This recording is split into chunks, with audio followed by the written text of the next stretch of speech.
mga dapat natin aabangan sa The Seed of Love na wag natin papalampasin ang malapit na magtapos.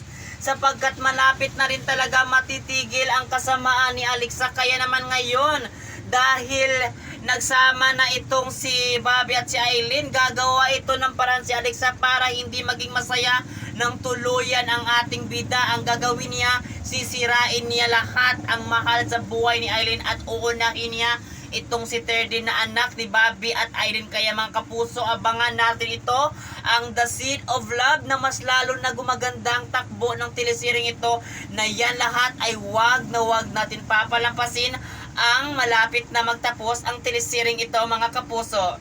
Sapagkat ito talaga ay nababaliw na itong si Alexa dahil iniwan na siya ni Bobby talaga.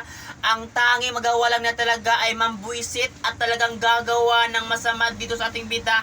Ano nga ba talaga ang plano ni Alexa sa kanyang buhay? Wala na ba talaga siyang pangarap para sa kanyang sarili? Kasi nga wala na ito sa matinong pag-iisip, kasi ang nasa isip niya ngayon ay hindi pa tatahimikin ang buhay ni Aileen at sisirain talaga niya.